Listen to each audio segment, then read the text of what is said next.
The power of speaking up. Share your voice, reiterate your truth. Your silence is costing you more than you think. For me, mastering the power of speaking up was an incredibly long process. It was slow, clumsy, and filled with setbacks. Learning to speak up has been my biggest hike, but the view was so worth it. I was so tired of constantly playing in my mind the things I should have said in a particular situation, so I spent a lot of energy practicing up daily. I don't want to turn this into a therapy session about why I didn't feel safe enough to speak up more or the reasons I stayed quiet in so many situations. That's a story for another day. This story is about how I had to unlearn years of silence and retrain my subconscious mind to believe it is safe to speak and it is powerful to speak. If you don't speak up your truth, then someone else's false words maybe become the only reality standing. Because guess what? People can have a different narrative of the same story, and too often the loudest voice wins, even if it is not the truth. Why speaking up matters. At work, if you don't share your ideas clearly and confidently, some slimy guy may repeat them louder and steal your credit. In relationships, if you don't say what's really on your mind, resentment builds up. Silence duct tapes problems but never fixes them. In everyday life, if you don't express your needs, you're left frustrated wishing others could read your mind. Spoiler, they can't. Speaking up is not about being aggressive or loud. About being clear, concise, honest, and brave enough to stand in your truth. My journey towards speaking up. Number one, at work. Sharing good news about your project is always exciting. You can't wait to show the wonders you have worked. But sharing bad news, that's tough.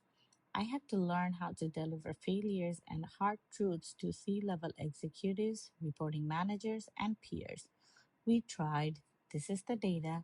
Here's all the work we have done. It's not working. Saying the truth clearly and concisely earns respect, even when the outcome wasn't great. The key is to sprinkle empathy into every conversation. Assume everyone is smart in their own way, everyone has worked hard, everyone has something to offer, and that everyone processes failure differently.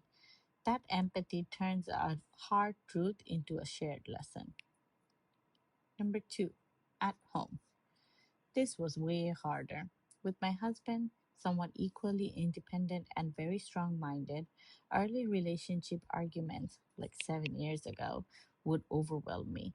My emotions would rush in, and suddenly a frog lodged on my throat, swelling until my eyes brimmed with tears, and then I'd break into sobs. Instead of speaking, my emotions drowned my word as I gasped desperately, trying to steady my breathing. What helped me grow? Emotional regulation to express myself calmly. I understand raw emotions brings out authenticity, but too much unregulated emotion can dilute your words of expression. Clear communication happens between two people, at least, which means your words need to land clearly for others to absorb. Emotional regulation is a daily practice through mindfulness, watching your thoughts, taming your thoughts, navigating your thoughts, because your thoughts trigger your emotion. Regulated thoughts regulate emotion. Regulated emotion speaks clearer. Writing it down. Sometimes I literally took 5 business days to write down bullet points of all my feelings in Word before I could share them the weekend after the actual argument. When I finally did, my husband patiently listened. Delayed? Oh, yes, but it was still progress. Being concise. In the beginning, I'd give long emotional lectures. My feelings were valid but not effective. To keep conversation productive, I had to learn less is more. Say your words in a clear, concise, to the point manner. Don't deflect, jump into another topic, or spiral to your old history. Focus on the one or two truths that really need to be heard right now. Practice speaking up with yourself. I know it's going to sound a bit silly, but I'd stand in front of a mirror and say all the things I'm going to say. I'd practice until the words felt clear and concise. I'd also voice record myself and listen back just to hear how I sounded. Little by little, that practice built my confidence to speak up in real conversations, real time. The goal was to be able to speak up right there in real time without letting it fester. The power of listening. This was just as important as speaking. When I finally started speaking up more, I was so focused on getting my words out that I forgot to give my husband space to share his. Over time, I realized that listening is its own form of power. When you really hear your partner, not just their words, but the feelings underneath, you build trust, empathy, and deeper connection. Listening doesn't make your voice smaller, it makes your conversation stronger.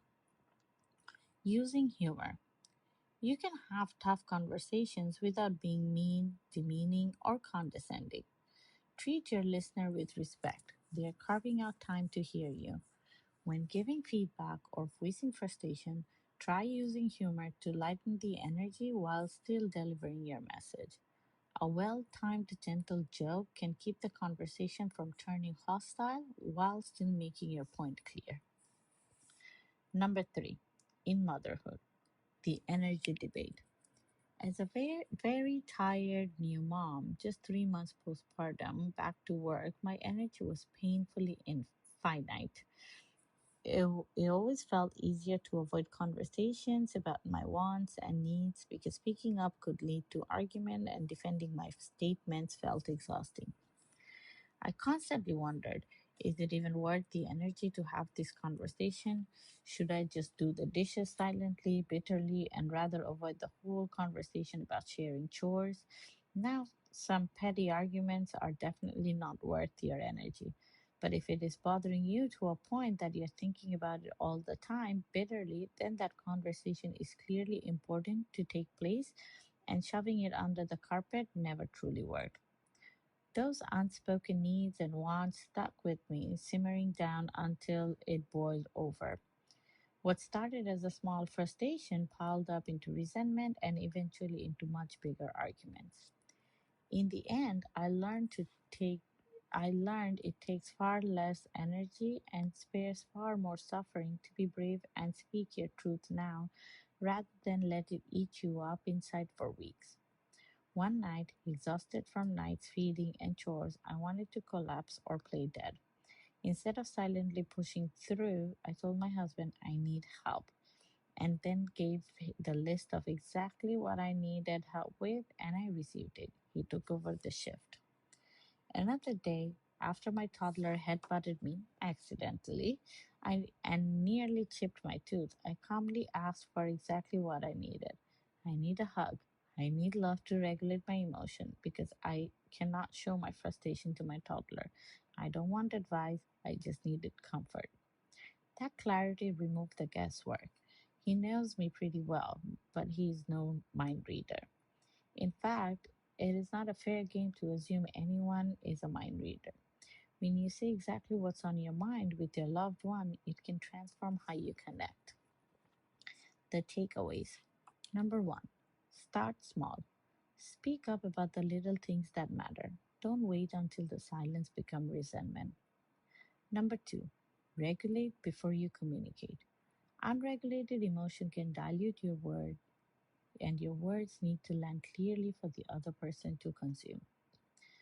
Number three, be specific, be concise. Don't expect people to read your mind. Say exactly what you need or want. Say it in bullet points. Number four, use humor when you can. It lightens the tension and makes communication easier. Number five, listen just as much as you speak. Speaking up is powerful, but listening deeply makes your word even stronger. Number six, practice, practice, practice.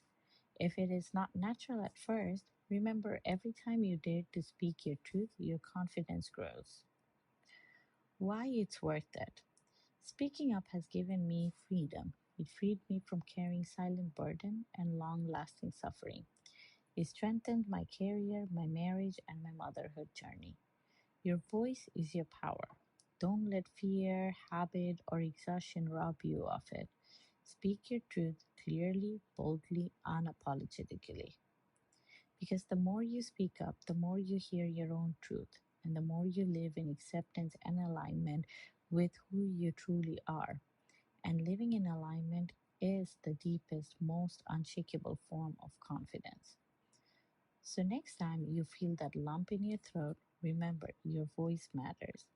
Navigate your thoughts, say the things, share the truth, and watch how the world shifts when you do. Your voice matters. Use it. This is Maisha Taranam. Thank you so much for listening to my podcast and reading my blog post. I am so happy that you're here.